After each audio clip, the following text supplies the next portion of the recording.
हरिओम। मैं मंजू झा मृत्युंजय योग से। आज हम बात करते हैं भ्रामरी प्राणायाम के बारे में। भ्रामरी प्राणायाम क्या है और इसे क्यों करते हैं और ये कैसे हमारे मेमोरी पावर को बढ़ाता है।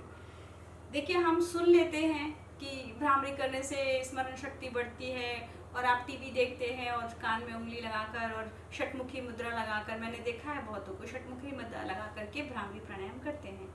देखिए, प्राणायाम या किसी भी चीज़ को आप जब करते हैं तो आपको उसका 100% करने का टेक्निक यदि मालूम हो, तरीका यदि मालूम हो, तो आप उसका लाभ 100% ले सकते हैं। तो मेरा प्रयास यही होता है कि मैं आपको थोड़ा सा डिस्क्राइब कर दूँ, किसी चीज़ को मैं विस्तार से आपको बता दूँ ताकि आप उसको समझ पाएँ कि वास्तव में वो है क्या। जैसे आपको कौवा कान ले गया तो आप कौवे की तरफ दौड़ते हैं, ऐसा ना करके अपने कान को छूकर देखिए कि कौवा कान ले गया है या नहीं। ठीक वैसे ही जब आप कोई प्राणायाम या कोई भी पद्धति सीखते हैं तो उसे आप अनुभव करके देखिए। यदि आपको लगता है कि हाँ, इसका इफेक्ट हो रहा है तो आप फिर उसको कंटिन्यू करते जाइए और इसका आपको प्रभाव मिलेगा।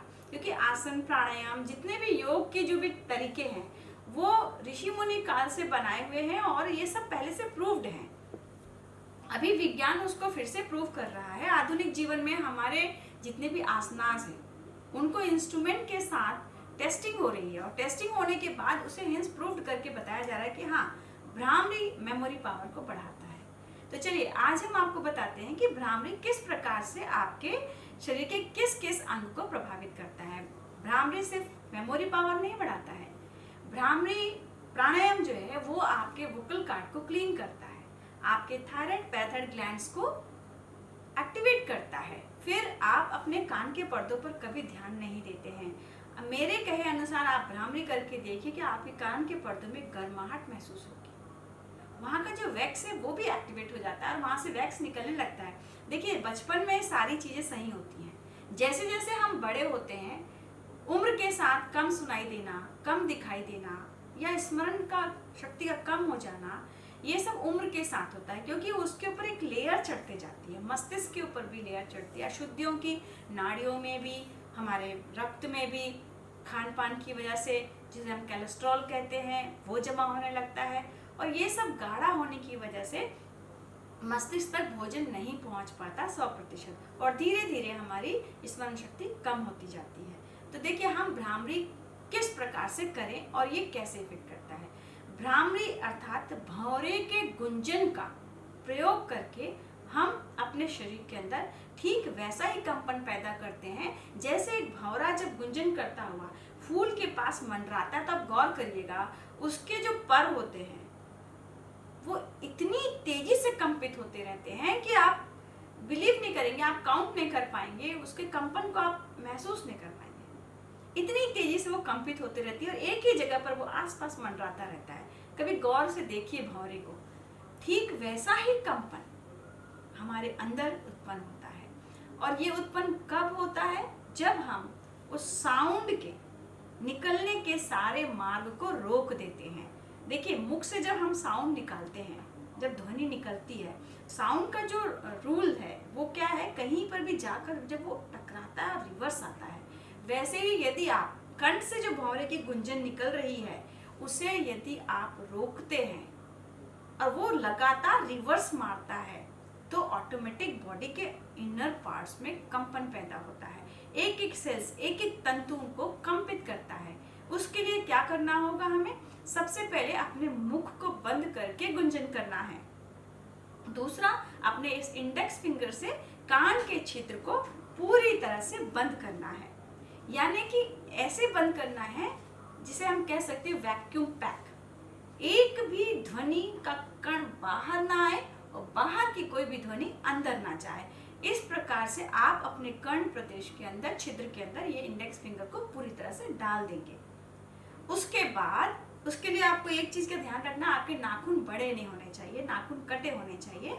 और उसके बाद आप अपनी आंखों को बंद करेंगे। आंखों को इस प्रकार से बंद करना है कि आपकी एक भी लाइट आंखों के अंदर प्रवेश नहीं कर रही है। अब देखिए, कान के क्षेत्र, आंखें और मुख को आपने बंद कर दिया।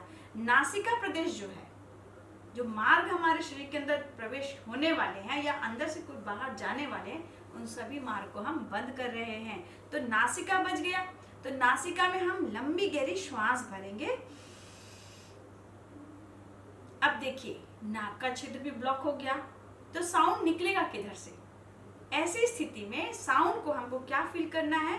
शुरू के 3 गुंजन जब हम कंठ से निकालेंगे तो आपको कल्पना करनी है, इमेजिन करना है कि ये साउंड निकलकर कान से निकलना चाहता है। और चूंकि आपने कान के छिद्र को बंद कर रखा है, तो कान का जो पर्दा है उस पर जा जाकर बार बार वो ध्वनि टकरा रही है और मार्ग ना मिलने पर वापस आ रही है। 3 गुंजन कान के पर्दों पर टकरा कर वापस, इस प्रकार से कान के पर्दों पर 3 गुंजन। उसके बाद आपको अनुभव करना है कि ये साउंड जो है वो अब आंखों से निकलना चाहता है। आंखों के पुतलियों को बार बार जाकर वो टकराएगा और वापस रिवर्स आएगा। 3 गुंजन कान से आपने इकट्ठा कर लिया है, 3 गुंजन आंखों की पुतलियों से इकट्ठा कर लिया है। अब ये 3 और 3 6 ऊर्ध्वगामी की तरफ जाएंगे, यानी कि अपवर्ड डायरेक्शन में जाने लग जाएंगे। बाकी की जो 5 है उसमें आपको अनुभव करना है कि आपने अपने मस्तिष्क को कंपित किया, और ऐसा करने से कंठ के ऊपरी प्रदेश पर जब आप ये कंपन पैदा करेंगे तो ये आपकी त्वचा को प्रभावित करेंगे, आपके अंदर के मांसपेशियों को प्रभावित करेंगे, आपकी अस्थियों तक को ये प्रभावित करेंगे, और जो बारीक बारीक नसें गई हुई हैं उन सभी बारीक नसों को वो कंपित करेंगे। इस प्रकार से जब ये आप 11 बार कर लेते हैं तो सोचिए आपने कितना कंपन पैदा किया अपने मस्तिष्क वाले क्षेत्र पर। तो उसके लिए आपको क्या करना है, किस बात का ध्यान रखना है? 11 होने के बाद इफेक्ट होना शुरू होता है, उस वक्त आप सिर्फ शांत होकर ऐसे रखे रहेंगे। और यदि आपके हाथों में दर्द हो रहा है तो आप अपने हाथों को नीचे गिरा लीजिए, लेकिन उंगली को नहीं निकालना है कम से कम 19 से 20 सेकंड तक, क्योंकि उस वक्त आप जो वाइब्रेशन क्रिएट कर चुके हैं अपने मस्तिष्क में जो इतना सॉफ्ट है, उस मस्तिष्क को वापस सामान्य स्थिति में आने दीजिए।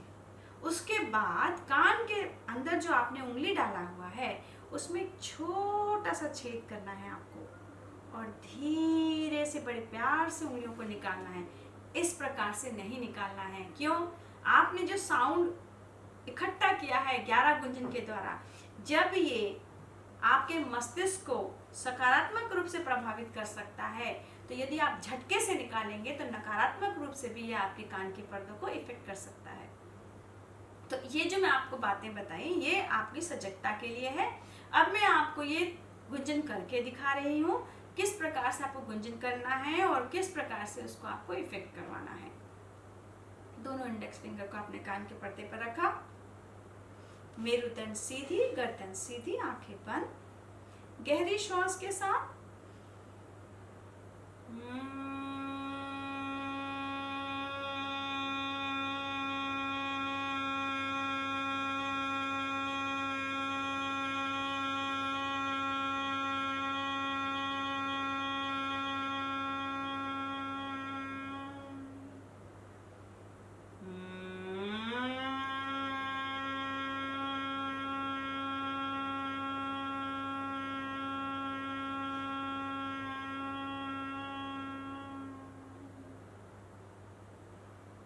ग्यारह बार इसी प्रकार से गुंजन को दोहराइए और थोड़ी देर अपनी चेतना को अपने मस्तिष्क में रखिए।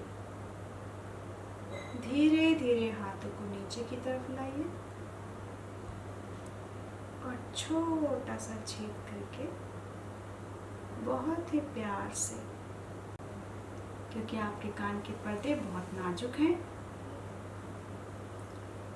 आंखें बंद रखिए, अपनी पूरी चेतना कंठ प्रदेश पर।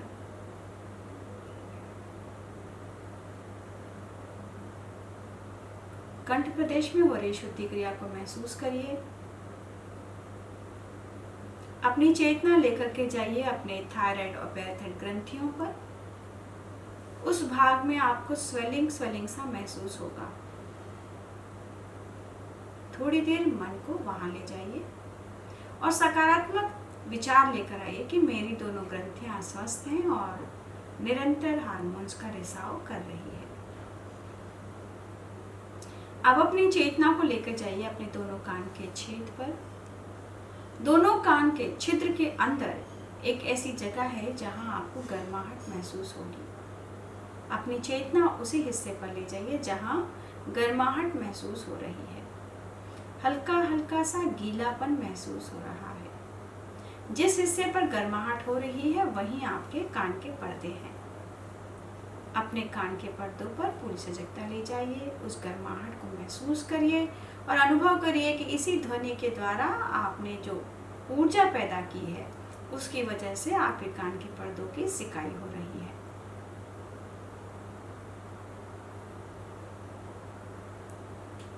अब अपनी चेतना दोनों आंखों की पुतलियों पर ले जाइए जो आपको स्वेलिंग सी लगती है। ऐसा लगता है जैसे आंखों की पुतलियां मोटी हो गई हैं। उन्हें तनाव मुक्त करिए, ढीला छोड़ दीजिए और वही भाव लेकर आइए कि मेरी दोनों आंखों की पुतलियां स्वस्थ हैं। उन तक पहुंचने वाली वो सारी बारीक नसें जिनमें यदि कहीं पर कोई ब्लॉकेज है तो वो क्लियर हो रहा है, क्लीन हो रहा है और रक्त का प्रवाह अंतिम सिरे तक पहुंच रहा है। अब अपनी चेतना को अपने मस्तिष्क पर ले जाइए। बंद आंखों से, मन की आंखों से अपने मस्तिष्क को देखने की कोशिश करिए। मस्तिष्क में हो रहे कंपन का अनुभव करते हुए अपने अंदर एक सकारात्मक विचार लेकर आइए कि मस्तिष्क के सभी डेड सेल्स निकल रहे हैं, निरंतर नए सेल का निर्माण हो रहा है, मेरा मस्तिष्क स्वस्थ है, मेरी स्मरण शक्ति निरंतर बढ़ रही है।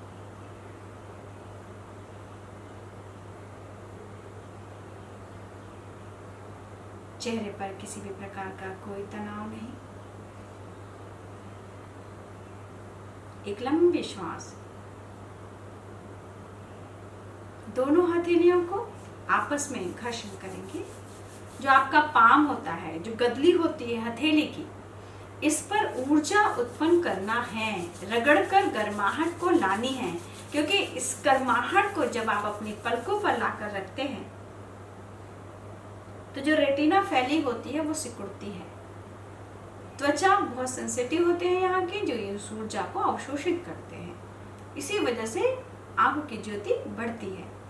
इस प्रकार आप भ्रामरी प्राणायाम करिए और अपने शरीर के विभिन्न अंगों को प्रभावित करिए।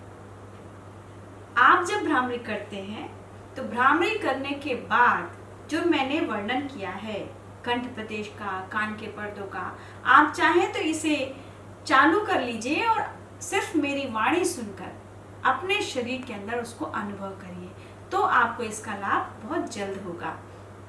हम फिर मिलेंगे, तब तक के लिए आपसे अनुरोध है कि आप मेरे वीडियोस को लाइक करिए, शेयर करिए। शेयर करना जरूरी है क्योंकि पता नहीं कब किसको इस वीडियो की आवश्यकता पड़ जाए और आप ये नेक काम जाने अनजाने कर जाएं। आप मुझे सब्सक्राइब कर लीजिए। मेरा जो चैनल है, आप मुझे नहीं है, मेरा जो चैनल है मृत्युंजय योग, उसे सब्सक्राइब कर लीजिए ताकि मेरे वीडियोस आपको निरंतर मिलते रहें, क्योंकि मैं हर समय आपको व्हाट्सएप के थ्रू या मैसेंजर के थ्रू सेंड नहीं कर पाऊंगी। हरि ओम।